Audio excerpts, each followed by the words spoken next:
नमस्कार साथियों, बहुत बहुत स्वागत है आपका हमारे इस नए प्लेटफॉर्म पर। चर्चा की शुरुआत करेंगे आज नोबेल पुरस्कारों से, क्योंकि इस समय ये बहुत रेलेवेंट है और अगले साल के एग्जाम के लिए या 2025 के यूपीएससी एग्जाम के लिए, किसी स्टेट के एग्जाम के लिए भी ये पुरस्कार अपने आप में जरूरी होते हैं। इन पर किस तरह के सवाल बन सकते हैं, इस पर हम बात करेंगे।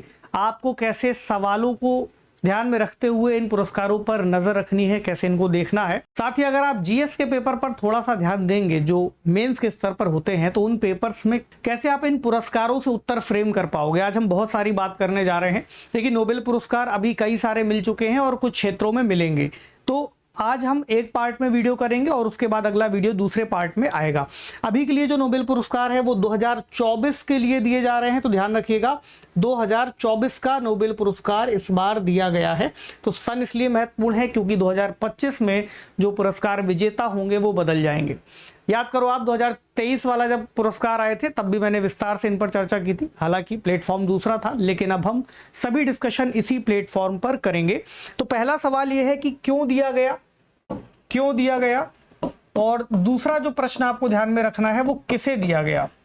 इसके साथ ही एक और जो महत्वपूर्ण बात हम यहाँ पर डिस्कस करेंगे वो ये है कि नोबेल पुरस्कारों का इतिहास क्या है। क्योंकि एक शब्द है नोबेल पुरस्कार, तो अल्फ्रेड नोबेल एक व्यक्ति थे जिनके नाम पर ये पुरस्कार दिए जाते हैं। अल्फ्रेड नोबेल को अगर आप याद करेंगे तो एक विस्फोटक है जिसे हम डायनामाइट कहते हैं। तो डायनामाइट के आविष्कारक थे और उसको ब्लास्ट कैसे करना है उन सभी तकनीकों का इन्होंने आविष्कार किया था। और उसके बाद 1901 के आसपास ये अपनी एक विल लिख करके जाते हैं, जिसमें इनके द्वारा जमा की गई जो धनराशि है उसको एक ट्रस्ट के माध्यम से फिर जो भी आगे इनोवेशन लोग करने जा रहे हैं उनको दिया जाना था, पुरस्कृत किया जाना था। तो इसमें कितनी राशि दी जाती है? पिछले साल से इस राशि को बढ़ा दिया गया है और ये लगभग 11 मिलियन क्रोना, तो आप इसे ऐसे लिख सकते हो एसडी के स्वीडिश क्रोना में आप इसे देखोगे 11 मिलियन स्वीडिश क्रोना तक ये जो राशि है वो दी जाती है। अगर आप इसे रुपए में देखो तो रुपए में लगभग ये होगा 8.5 से 9 करोड़ के बीच में, 9 करोड़ रुपयों के बीच में। और एक बार में एक व्यक्ति को पूरी धनराशि दी जा सकती है। अधिकतम इस पुरस्कार के 3 विजेता हो सकते हैं। तो इन 3 अगर विजेता होते हैं तो ये जो 11 मिलियन स्वीडिश क्रोना की धनराशि है ये इन 3 लोगों में समान रूप से या जिसका जितना योगदान रहा उस आधार पर डिवाइड की जा सकती है। ऐसा भी हो सकता है कि किसी एक व्यक्ति को 50% दे दिया जाए, बाकियों को 25% और 25% दे दें, या 33 के अराउंड भी इसको डिवाइड किया जा सकता है, तीनों में समान रूप से। तो 3 ही अधिकतम हो सकते हैं। एक बात और जो आपको ध्यान में रखनी है वो ये है कि नोबेल पुरस्कार उसी को दिया जाता है जो जीवित व्यक्ति हो। तो महात्मा गांधी को लेकर के कई बार चर्चा हुई है कि क्या उनको दिया जाए। हालांकि नोबेल समिति ने अपनी वेबसाइट में इस बात को स्वीकारा है कि वो महात्मा गांधी को नोबेल का शांति पुरस्कार ना दे पाने के लिए कहीं ना कहीं पछतावे में है। हालांकि ठीक है, महात्मा गांधी जी अपने आप में इतनी बड़ी शख्सियत है कि उनको नोबेल पुरस्कार की आवश्यकता वैसे भी नहीं है। तो अधिकतम 3 लोग हैं। मरणोपरांत यह पुरस्कार नहीं दिया जाता। हाँ, ये बात और है कि किसी व्यक्ति के नाम का अनाउंसमेंट हो गया है और 1-2 दिन के अंदर ऐसी कोई दुर्घटना होती है तब ये पुरस्कार दे दिया जाएगा। ठीक है, ये हुई क्लैरिटी इस पुरस्कार के बारे में। अगला प्रश्न यहाँ पर जो आपको ध्यान में रखना है वो ये बनेगा कि ये पुरस्कार किन किन कैटेगरीज में दिया जाता है। कैटेगरीज ध्यान में रखिए। एक कैटेगरी है नोबेल पीस प्राइज, नोबेल शांति पुरस्कार, ठीक है। दूसरा है नोबेल का साहित्य का पुरस्कार, लिटरेचर। तीसरा है भौतिकी के क्षेत्र में यानी फिजिक्स का नोबेल पुरस्कार। चौथा है फिजियोलॉजी और मेडिसिन के क्षेत्र में। 5वां है केमिस्ट्री यानी रसायन शास्त्र, रसायन विज्ञान के क्षेत्र में। और छठा है इकोनॉमिक साइंस के क्षेत्र में। अब 2 बातें और ध्यान रखनी है कि अभी के समय में हमारे पास जो उपलब्ध डेटा है उसमें फिजिक्स का, मेडिसिन का और केमिस्ट्री का पुरस्कार आ गया है। इसके अलावा लिटरेचर का भी पुरस्कार आ गया है। आज जो हम डिस्कशन में लेंगे वो फिजिक्स और केमिस्ट्री के पुरस्कारों पर विस्तार से चर्चा करेंगे। मेडिसिन वाले में क्योंकि थोड़ा सा डिटेल में जाने की जरूरत है, आरएनए के बारे में जानकारी दी गई है कि आरएनए कैसे काम करता है, तो वो देखो हम बाद में कर लेंगे ताकि उस पर इन डिटेल, क्योंकि साइंस एंड टेक्नोलॉजी के टॉपिक्स हैं, उसमें कहाँ कितना विस्तार करना है ये मैं अपने हिसाब से लेकर के चलूंगा ताकि उस वीडियो को देखने के बाद आपका कोई भी सवाल ना छूटे। उसके बाद पीस प्राइज अभी बाद में आएगा, पीस प्राइज, लिटरेचर प्राइज और इकोनॉमिक साइंस का ये प्राइज, ये भी हम कुछ अगले पार्ट्स में डिस्कशन में लेंगे। तो इनके बारे में क्या खासियत है ये भी हम बाद में डिस्कशन कर लेंगे। जैसे इसे स्वेरियस रिक्सबैंक पुरस्कार कहते हैं और ये नोबेल के 5 पुरस्कारों से थोड़ा सा अलग है, लेकिन इसको भी अल्फ्रेड नोबेल के सम्मान में ही दिया जाता है। अब कॉपी पेन निकाल लीजिए और देखते हैं कि इस बार के नाम कौन कौन से हैं। नाम और कार्य, 2 बातें ध्यान में आपको रखनी है। कई बार ऐसा भी करते हैं कि आपको लग रहा होगा कि 2024 का आपने याद कर लिया, 23 का नहीं पूछेगा। हो सकता है 23 का पूछ दे या कम से कम एक लिस्ट आपको दे दे, फिर लिस्ट में आपसे कह देगा मैचिंग कराइए। तो थोड़ा सा अवेयर रहना है, प्रश्नों की प्रकृति को समझना है। तो ये नोबेल प्राइज का अमाउंट है जो मैंने आपको अभी बताया। इसको SEK लिखते हैं, स्वीडिश क्रोना, ठीक है। 11 मिलियन की राशि होगी। चलो अब देखो, आगे बढ़ने से पहले मैं आपको एक सवाल देकर के जा रहा हूं। सवाल का उत्तर अभी आपको आगे मिल जाएगा, तब तक आप लोग कमेंट सेक्शन में कोशिश कीजिए, जब अभी आप वीडियो देख रहे हो पॉज करके सवाल पढ़ लो, इसका उत्तर लिख दो, फिर आगे उत्तर आपको मिल भी जाएगा, तो आपको क्लैरिटी मिल जाएगी क्या है। मान लो अगर ऐसा कोई सवाल आपसे तब बन गया जब आप हल्का फुल्का पढ़ करके गए हैं, नहीं पढ़ करके गए हैं, तो कैसे आप गेस कर पाओगे। हाल ही में चर्चा में रहा सॉफ्टवेयर रोसेटा का संबंध निम्नलिखित में से किससे है। तो रोसेटा नामक एक एप्लीकेशन है या एक सॉफ्टवेयर है जो बनाया गया था, वो किससे संबंधित है। प्रोटीन की संरचना, अंतरिक्ष का अन्वेषण, गहरे समुद्री मिशन या हीरे की संरचना। कमेंट सेक्शन में जल्दी से बताओ, आगे मैं उत्तर अभी देता हूं। अब आते हैं भौतिक विज्ञान के नोबेल पुरस्कार 2024 के विजेताओं का नाम। इसमें पहला जो नाम है वो है जॉन हॉपफील्ड, ठीक है, जॉन हॉपफील्ड। दूसरे हैं जॉफ्री हिंटन। अब देखो, जॉन हॉपफील्ड को यह दिया गया है foundational discoveries and inventions that enable machine learning with artificial neural network. मैंने आपको अपनी पिछले क्लासेस में आर्टिफिशियल इंटेलिजेंस के बारे में विस्तार से बताया है, हालांकि अभी भी हम इस पर बात कर लेंगे। दूसरे व्यक्ति का नाम भी ध्यान रखिएगा, जॉफ्री हिंटन। जॉफ्री हिंटन साहब को God father of the AI भी कहा जाता है, और ये अभी हाल ही में चर्चा में इसलिए भी थे क्योंकि इन्होंने आर्टिफिशियल इंटेलिजेंस का जो भविष्य है उसको लेकर के कुछ चिंताएं जाहिर की थी। सेम वैसे ही जैसे एलॉन मस्क या बड़े बड़े जो टेक कंपनीज के दिग्गज हैं उन्होंने अपनी चिंताएं बताई थी। इसमें आप ध्यान रखिएगा कि मशीन लर्निंग अपने आप में एक बहुत महत्वपूर्ण चीज़ है। कैसे काम करती है आपको मैं थोड़ा समझाने की कोशिश करता हूं। जैसे आप यहाँ देखोगे, मशीन लर्निंग लंबे समय से शोध के लिए महत्वपूर्ण रही है। पहले देख लेते हैं क्या है, फिर मैं आपको समझाता हूँ। जिसमें बड़ी मात्रा में डेटा को छांटना, उसका विश्लेषण करना शामिल है।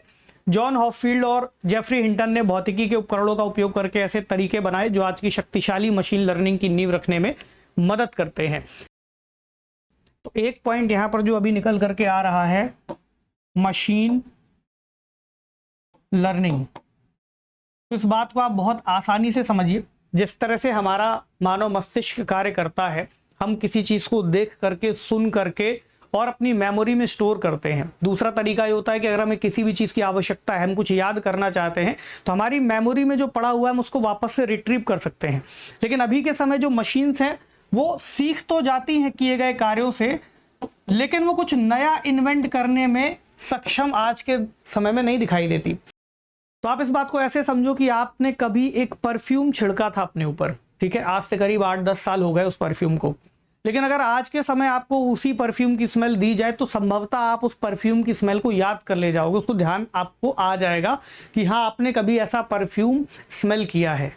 ये वही है कि क्या ऐसा संभव है, क्या मशीन भी ऐसा कर सकती है। यानी इसका फायदा ऐसे समझो कि आज के समय में जो आर्टिफिशियल इंटेलिजेंस है उसका हम उपयोग किन चीज़ों में करते हैं। फॉर एग्जाम्पल बहुत आसान सा मैं देता हूँ, चैट जीपीटी आपको याद है।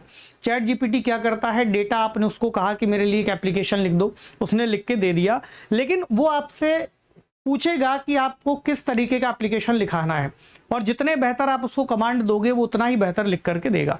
लेकिन क्या वो ये सीख सकता है कि आपने उसको जो विषय दिया है उस विषय में कुछ और भी चीज़ इंक्लूड की जा सकती है। यही इन्होंने फिर से यहाँ पर कंप्लीट किया है। तो मशीन लर्निंग के क्षेत्र में ये आगे आने वाले समय में एक बहुत बड़ी उपलब्धि होने जा रही है। तो नाम ध्यान रखिएगा, जॉन हॉपफील्ड और जेफरी हिंटन, ठीक है, 2 नाम याद रखने हैं। अगला जो पुरस्कार है वो है रसायन विज्ञान के लिए, जिस पर हम और बात करते हैं। तो ये पुरस्कार 3 लोगों को दिया गया है। कितने लोगों को? 3 लोगों को। कौन कौन है?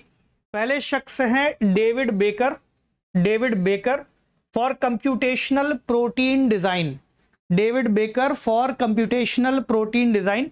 दूसरे हैं Demis Hassabis for protein structure prediction, और तीसरे हैं John Jumper for protein structure prediction. एक बात ध्यान रखिएगा, यहां पर जो प्रॉपर केमिस्ट वाला काम किया है वो किया है डेविड बेकर साहब ने, ठीक है। तो इन्होंने कंप्यूटेशनल प्रोटीन डिजाइन को दिखाया है और प्रोटीन स्ट्रक्चर कैसा हो सकता है उसको लेकर के एआई के प्रिडिक्शन यानी आर्टिफिशियल इंटेलिजेंस का उपयोग यहां पर भी आपको दिख रहा है जो इन दोनों ने किया है। मैं आपको अब इसको आसान करके समझाता हूं, पहले यहां पर आप देख लीजिए। तो रसायन विज्ञान में 2024 का नोबेल पुरस्कार प्रोटीन के बारे में है, जो जीवन के सरल रासायनिक उपकरण है। प्रोटीन के बारे में आप सब जानते हैं आसान शब्दों में कि प्रोटीन हमारे शरीर के एक बेसिक बिल्डिंग ब्लॉक्स के रूप में कार्य करते हैं। फॉर एग्जांपल मैं आपको देता हूं कि हीमोग्लोबिन एक प्रोटीन है जो हमारे रक्त में ऑक्सीजन को कैरी करने का काम करता है। इसी तरह इंसुलिन है जो ग्लूकोज के पाचन में सहायक होता है या ग्लूकोज से एनर्जी रिलीज करने में सहायक होता है। तो आखिरकार कोई भी प्रोटीन कैसे फंक्शन कर रहा है, तो इसको समझने के लिए उन्होंने कंप्यूटर सिमुलेशन दिया है। देखिए कोई भी प्रोटीन निर्मित होता है अमीनो एसिड से। थोड़ा सा साइंस में डीप समझिए, अगर दिक्कत आए कहीं पर आप मुझे बताइएगा, मैं इस पर अलग से विस्तार से चैप्टर और पढ़ा दूंगा, ठीक है। तो बिल्डिंग ब्लॉक्स बेसिक कौन से हैं? Amino acid. अमीनो एसिड से मिलकर के किसी भी प्रोटीन का निर्माण हो रहा है। अब जिस प्रोटीन का निर्माण हुआ उसमें किस फॉर्मेट में अमीनो एसिड बने, तो उसका एक 3D मॉडल बना करके इन्होंने दिखाया, जिससे किसी भी नए प्रोटीन के निर्माण को भी संभव बनाया जा सकता है। अब आप ऐसे समझिए कि प्रोटीन का निर्माण किसी भी मनुष्य में किसी भी तरह की बीमारी को भी जन्म दे सकता है। कोई कोशिका किस तरह से व्यवहार कर रही है, उदाहरण के लिए कैंसर कोशिका, तो कैंसर कोशिका का आगे चल करके इलाज संभव हो सकता है। तो बहुत बड़ी उपलब्धि है ये। तो डेविड बेकर ने पूरी तरह से नए प्रकार के प्रोटीन बनाने की लगभग असंभव उपलब्धि हासिल कर ली है। और डेमिस हस्बिस और जॉन जंपर ने 50 साल पुरानी समस्या को हल करने के लिए एक एआई मॉडल विकसित किया है। अब आपको याद आ रहा होगा वो एआई मॉडल जिसके बारे में हमने अभी यहाँ पर बात की थी, रोसेटा। तो ये वही एआई मॉडल है जिसको नाम दिया गया है रोसेटा, जिसके माध्यम से प्रोटीन संश्लेषण की प्रक्रिया को समझने में बहुत ज्यादा मदद मिली है। अब इस खोज का क्या लाभ मिलने वाला है उसको आप यहां पर थोड़ा सा कैलकुलेट कर लीजिए, मैंने लिख दिया है, चाहे तो नोट कर लीजिए। पहला जो लाभ होगा वो है बीमारियां क्यों विकसित होती हैं इसके बारे में समझ आ जाएगी और बेहतर हो जाएगी, क्योंकि बीमारियां प्रोटीन से ही कहीं ना कहीं निर्मित हो रही है। अब वो वाले प्रोटीन की बात मत समझिएगा कि आप चले गए और आपने आराम से जिम या वर्कआउट पे जा रहे हैं और प्रोटीन ले रहे हैं, वो भी एक तरह का प्रोटीन ही है, लेकिन वो सिंथेसिस प्रोटीन है जो आप बाहर से ले रहे हैं। जैविक तरीके से जो शरीर उत्पन्न कर रहा है उसके लिए आप भोजन करते हैं, प्रोटीन के लिए आप दालों पर निर्भर हैं, और भी कई तरह के भोज्य पदार्थ हैं जिसके माध्यम से आपको प्रोटीन मिलता है। तो ये दूसरा आपको लाभ देता है। एंटीबायोटिक का प्रतिरोध कैसे काम करेगा। तीसरा, सूक्ष्मजीव प्लास्टिक को कैसे विघटित कर सकते हैं इसके बारे में जानकारी बेहतर हो जाएगी। नए नैनो मटेरियल्स बनाए जा सकते हैं। टारगेटेड ड्रग डिलीवरी को और बेहतर किया जा सकता है। अब अगर आपको याद आ रहा हो तो ये सभी आपके साइंस एंड टेक्नोलॉजी के सिलेबस से डायरेक्टली लिंक्ड हैं, और नैनो टेक्नोलॉजी और बायोटेक्नोलॉजी दोनों में ये हेल्प करने वाला है, ठीक है। तो लक्षित दवाइयाँ, टीकों का अधिक तेजी से विकास, हरित रासायनिक उद्योग का विकास, ये सभी कुछ इसके जरिए हो सकता है। अब मैं आपको एक चीज़ की ओर और ध्यान दिलाऊंगा कि थोड़ा सा अगर आप अपना ऑब्जर्वेशन बढ़ाएंगे तो आपको समझ में आएगा कि इस बार 2 कैटेगरीज में, मतलब भौतिक विज्ञान और रसायन विज्ञान में भी आर्टिफिशियल इंटेलिजेंस आपको दिखाई दे रहा है।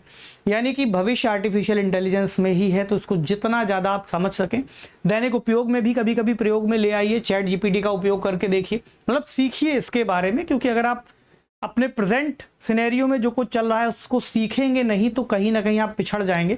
रटने की बात नहीं है ये, आप उनका प्रयोग करके देखिए, आपको समझ में आएगा कि उसका कितना ज़्यादा बेनिफिट लिया जा सकता है। अच्छा, तीसरा जो नोबेल पुरस्कार है वो है फिजियोलॉजी और मेडिसिन के क्षेत्र में। तो मैंने इसको आज केवल नाम के लेवल पर ही लिया है, थोड़ी बहुत चर्चा कर लेंगे, लेकिन क्योंकि इसमें डीप में जाने की और ज़्यादा आवश्यकता होगी तो एक सेशन बहुत लंबा होगा। इससे बेहतर है कि हम इसको अलग अलग पार्ट में तोड़ लें ताकि आपको भी समझने और दिमाग में पचाने में आसानी होगी। तो एक व्यक्ति हैं विक्टर एम्ब्रोस और दूसरे हैं गैरी रुवकुन। तो विक्टर एम्ब्रोस और गैरी रुफकुन को for the discovery of micro RNA and its role in post transcriptional gene regulation. अभी थोड़ा सा आपको गहराई में जाना पड़ेगा, आरएनए के फंक्शंस को समझना पड़ेगा, ट्रांसक्रिप्शन, ट्रांसलेशन जो भी प्रक्रियाएं होती हैं और डीएनए रेप्लिकेशन में कैसे ये सहायता करता है, उन सभी चीज़ों को समझने में हेल्प करेगा। तो इन्होंने क्या किया, एक रुफकुन ने माइक्रो आरएनए की खोज की, जो छोटे आरएनए अणुओं का एक नया वर्ग है जो जीन रेगुलेशन में महत्वपूर्ण भूमिका निभाता है। अब क्योंकि जेनेटिक्स और जीन थेरेपी हमारे लिए बहुत इंपॉर्टेंट है, अब भारत ने अपना जीनोम प्रोजेक्ट शुरू किया है, जिस तरह से विश्व का एक जीनोम प्रोजेक्ट चल रहा था। इस आधार पर आप देखेंगे कि ये आने वाले समय में उसके लिए बहुत हेल्पफुल होगा। तो ये मनुष्यों सहित बहुकोशिकीय जीवों के लिए आवश्यक साबित हुआ है, एक नया सिद्धांत है। इसको इसीलिए हम थोड़ा विस्तार से समझेंगे ताकि मैं आपको थोड़ा सा बेसिक्स भी समझाता चलूँ। इस कठिन से लगने वाले टॉपिक को बिल्कुल ईजी करके समझेंगे, आप बिल्कुल निश्चिंत रहिए। तो ये फिर आज का हमारा डिस्कशन का पॉइंट है। अब देखो एक बात और आप समझ के चलो कि इस तरह के जितने भी पुरस्कार मिल रहे हैं या आगे मिलेंगे, इनका रेलेवेंस आपको बिल्कुल से ध्यान रखना है, एकदम एग्जाम ओरिएंटेड रहना है, ठीक है। तो अगले कुछ वीडियोस में मेंस पर कैसे प्रश्न बन सकते हैं मैं उन पर भी डिस्कशन करूंगा, ठीक है। तब तक के लिए अगर आप इस चैनल पर नए हैं तो इसको सब्सक्राइब, लाइक, शेयर जरूर कीजिए ताकि ज़्यादा से ज़्यादा लर्नर्स तक इसकी जानकारी पहुँच सके। और वीडियो आपको कैसा लगा इसके बारे में भी कमेंट सेक्शन में लिख सकते हैं, ठीक है। तो मिलते हैं आपसे अगले वीडियो में, अपना बहुत सारा ख्याल रखिए और थैंक यू सो मच।